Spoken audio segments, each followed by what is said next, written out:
Amen. And so, amen, they're okay with the wall being down. Right. Amen. And they're okay with the fact that, amen, these chosen people of God, amen, are not in control.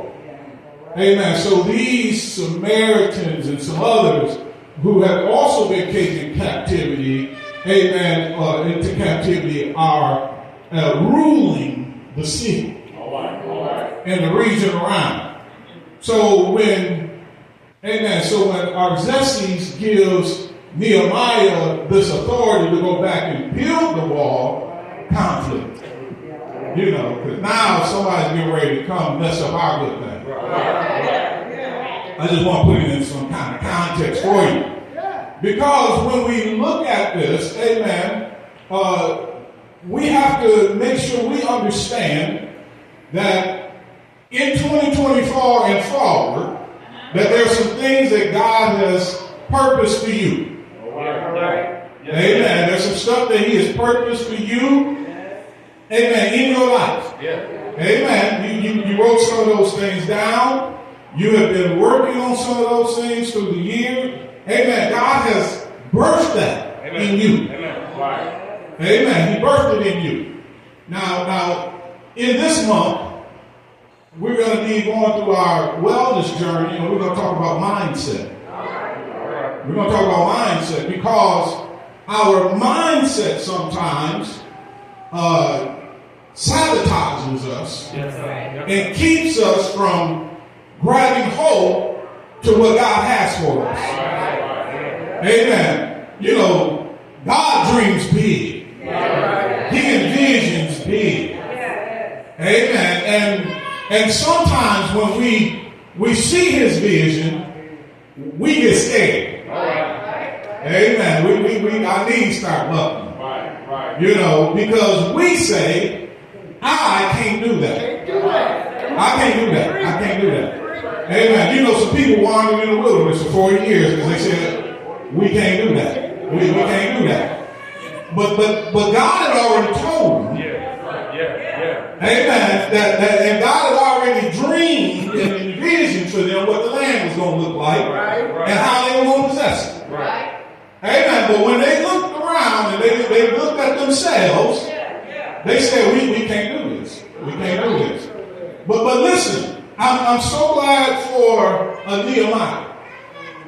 Amen. A Nehemiah who is all the way back in a distant land in captivity.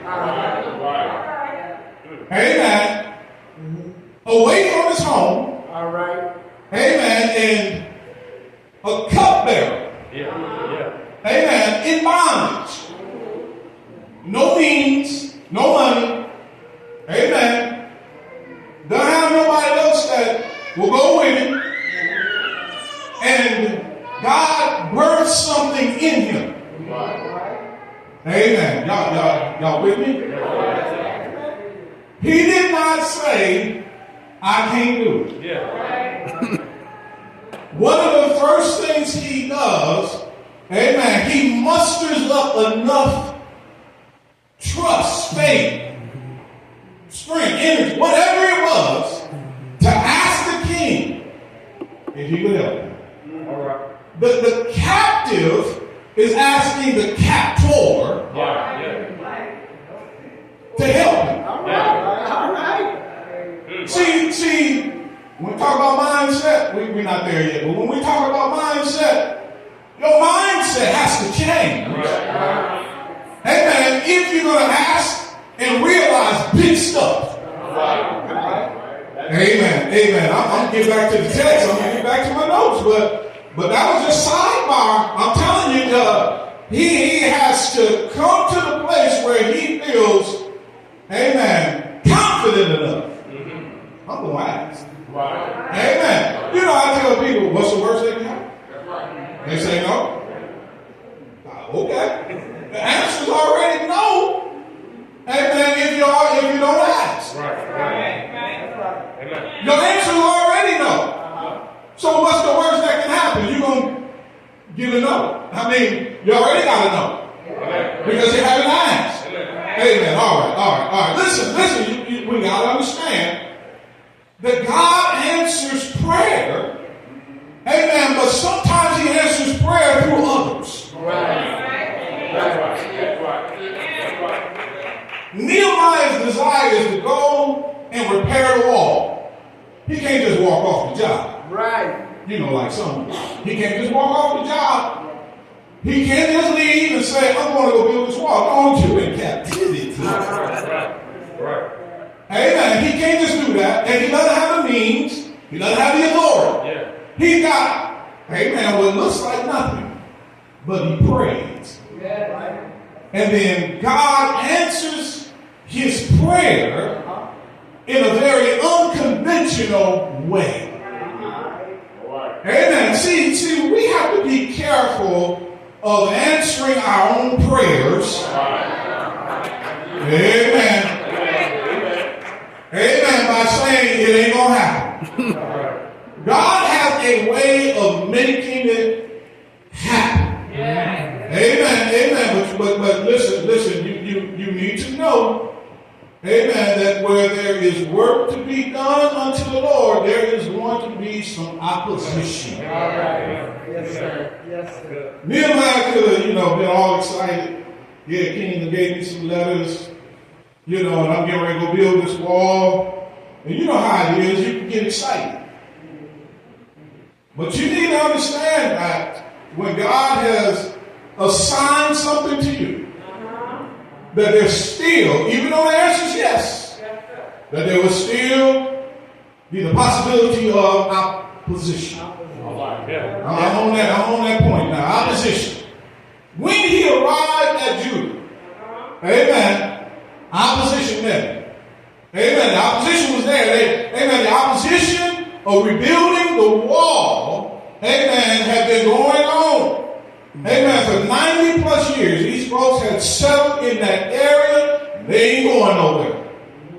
Amen. And every generation, amen, of these people, they hated God's people and they wanted to block God's purpose. You got to understand this now, that when you are making change in your life, amen, when you are trying to move forward, amen, when you attempt to do God's work, amen, there will be some who will oppose you. Amen, amen. I know people talk about their haters all the time. Amen, amen. Sometimes the haters are real. Amen. There will be those who want you to fail.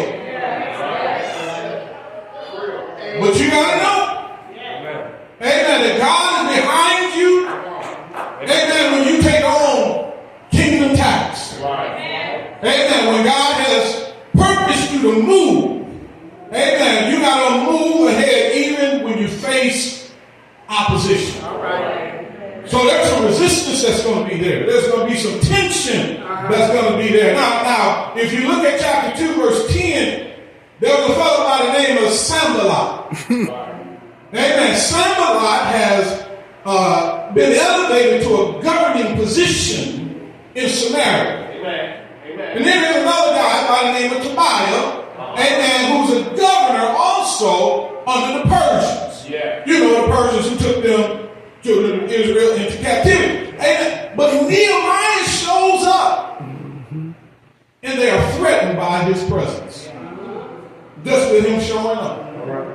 Amen. Unfortunately, in life, when we're making change, there will be those who will be threatened by our presence. Amen. And I'm not trying to scare you on nothing false.